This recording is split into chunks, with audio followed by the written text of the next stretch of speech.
From our Chicago studios, this is the Muslim News on Muslim Network TV. Assalamu alaikum, I'm Samana Siddiqui. This week, 4 major religious and cultural observances are taking place simultaneously, bringing these faith traditions together. This and more on today's show, so stay tuned. Student walkouts against immigration enforcement are spreading across the United States. Teenagers left classrooms in more than 36 states, from Utah to Maine and Maryland. The protests come despite warnings from state officials.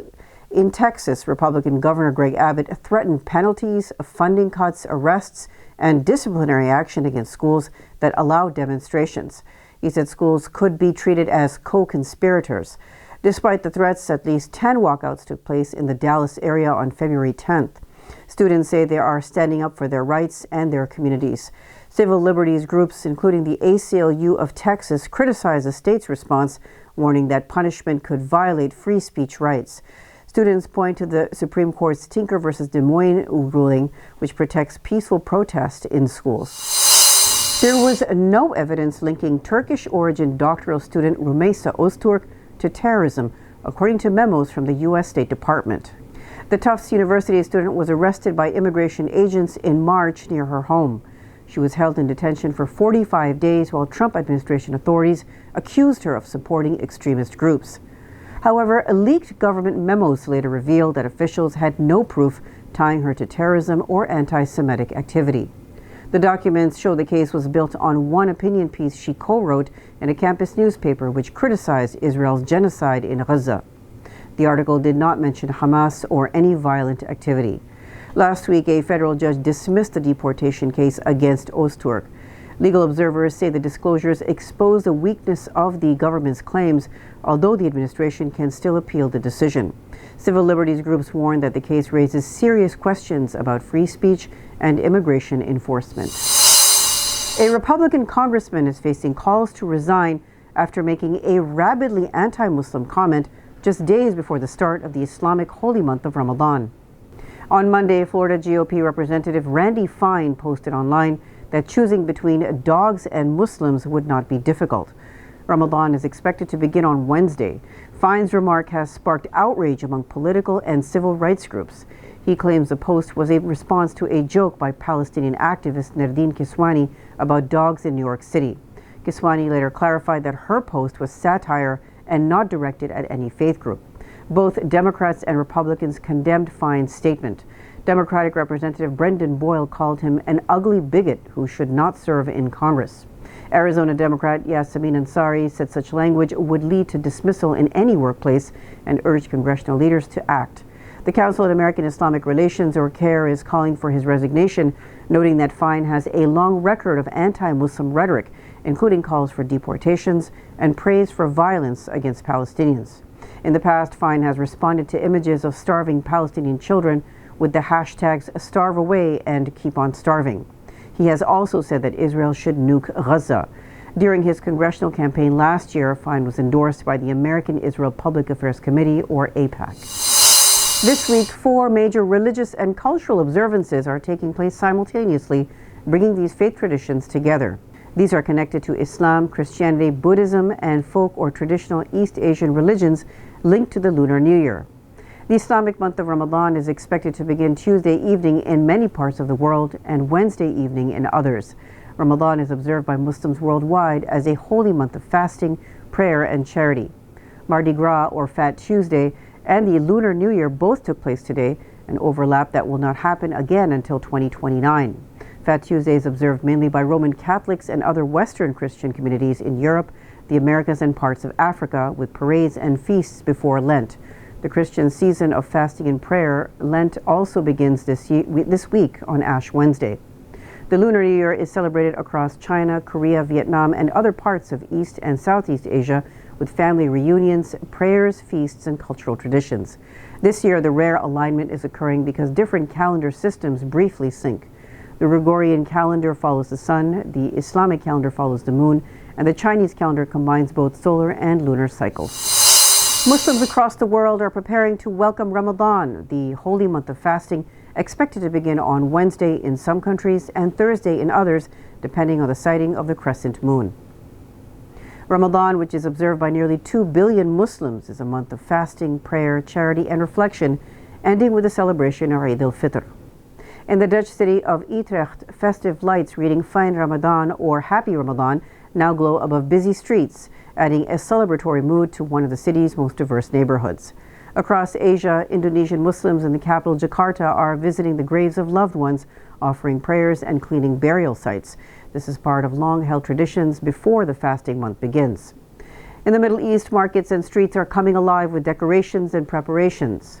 In Iran's capital of Tehran, shoppers crowd the historic Tajrish Bazaar, buying dates, rice, sugar, and other essentials for Ramadan meals. In Lebanon's capital of Beirut, shops display lanterns and festive lights. Palestinians gather in Hebron's Old City for a Welcome Ramadan event to lift spirits and support local businesses. A federal judge has ordered the restoration of slavery exhibits removed from George Washington's former presidential home in Philadelphia. The ruling compared the Trump administration's action to the Ministry of Truth in George Orwell's dystopian novel 1984. Judge Cynthia Roof, a Republican appointee, said government agencies cannot decide historical truth based on political whims. She ruled that the National Park Service acted beyond its authority when it removed panels and videos about enslaved people at the president's house site. The exhibits were taken down in January after an executive order aimed at removing what the Trump administration called divisive narratives from federal historic sites. The city of Philadelphia sued, arguing the move erased important parts of history. The judge found the removal arbitrary and capricious and said the city is likely to win its case. Her order requires the government to reinstall all displays and blocks any further changes to the site. Civil rights pioneer and presidential trailblazer Jesse Jackson dies at 84. Details after the break, so stay tuned.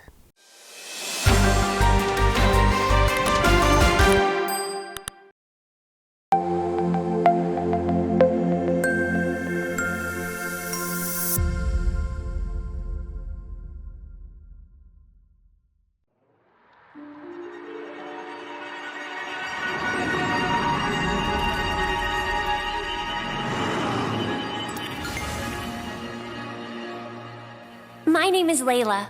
I was an average kid until Zula Inc. broke into my life because my dad discovered time travel. After that, everything changed.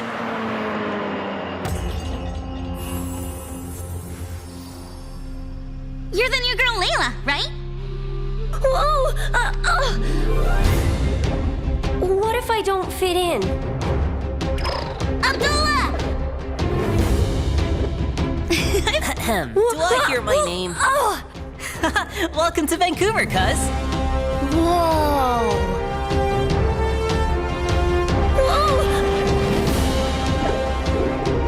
You four have been specially chosen to take our project into the next generation.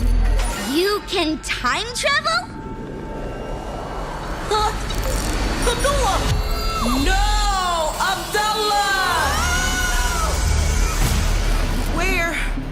Do you really think I don't know why we had to leave Seattle, Baba? Now here, keep these close. These should never leave your wrist.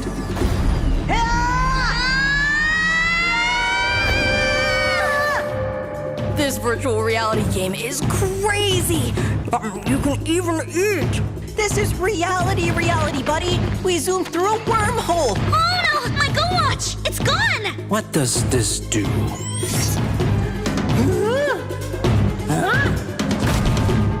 That's Al-Khwarizmi. You know, the father of mathematics. It's because of him we have algorithms. I will not stop until your legacy, everyone's legacy, lies in ruins.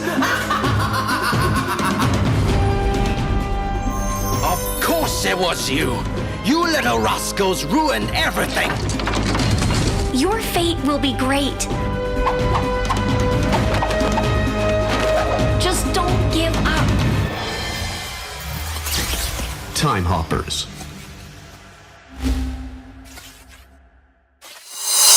Reverend Jesse Jackson, a leading figure of the U.S. civil rights movement, has died at the age of 84. His family said he died peacefully. They called him a servant leader for the oppressed and the voiceless. Jackson was born in 1941 in racially segregated South Carolina. He joined protests for civil rights as a young student and later worked closely with Dr. Martin Luther King Jr. Jackson became a national figure after King's assassination in 1968. His movements united minorities, workers, and the poor. Jackson ran for president in 1984 and 1988, winning millions of votes. His slogan, "Keep Hope Alive," became famous across the country. Jackson also served as an informal envoy in global crises. He received the Presidential Medal of Freedom in 2000. Jackson is survived by his wife and children, including 2 sons who served in Congress. In a statement, American Muslim advocacy group Justice for All said Jackson was a moral voice for the poor, the persecuted, and the forgotten across racial and religious lines. Justice for All President Imam Abdul Malik Mujahid called Jackson a bridge builder who stood with the oppressed from America's inner cities to conflict zones around the globe. He said Jackson's legacy would live on in every struggle for dignity, equality, and economic justice. A bipartisan group of senators are urging the Social Security Administration to extend retroactive payments under the Social Security Fairness Act from 6 months to a full year. Signed in January 2025, the law ended 2 provisions that had reduced benefits for many public servants, including teachers, firefighters, and police officers. The legislation affects more than 2.8 million people across the U.S., with advocates noting that the law has already boosted payments for millions of retirees. The changes brought higher monthly checks and lump sum payments dating back to January 2024. But some new applicants have received only 6 months of back pay, while lawmakers say the law intended a full year of retroactive benefits. Republican Senators Bill Cassidy and John Cornyn, along with Democrat John Fetterman, sent a letter asking the agency to correct the policy, saying Congress did not intend to treat new and current beneficiaries differently. Senators say all eligible workers and spouses should receive the full year of back pay promised. Approximately 100 U.S. troops have landed in Nigeria to support local forces battling militant groups, with more personnel expected to arrive in the coming weeks. The deployment is part of a 200-person mission requested by the Nigerian government, which says the U.S. team will focus on training, technical support, and intelligence sharing.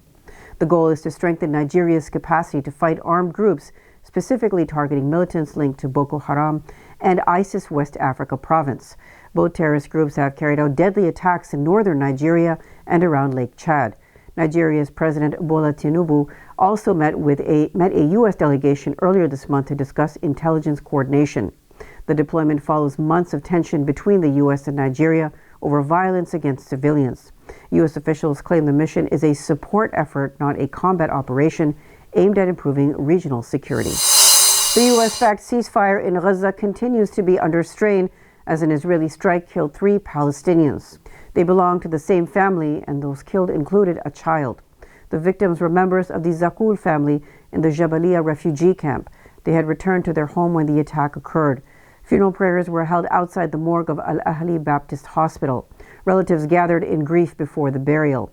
Officials report that Israel has killed at least 601 Palestinians since the ceasefire began and injured more than 1,600 others. The ceasefire took effect on October 10th under a 20-point plan proposed by President Donald Trump. The health ministry says Israel's genocide in Gaza has killed more than 72,000 Palestinians since October 2023. Over 171,000 others have been wounded. Approximately 90% of Gaza's infrastructure has been destroyed. Amid its continuing genocide against Palestinians, Israel says it is sending trucks carrying sweets, soft drinks, and energy drinks into Gaza ahead of Ramadan, which begins this week. Say the decision was taken at President Donald Trump's request.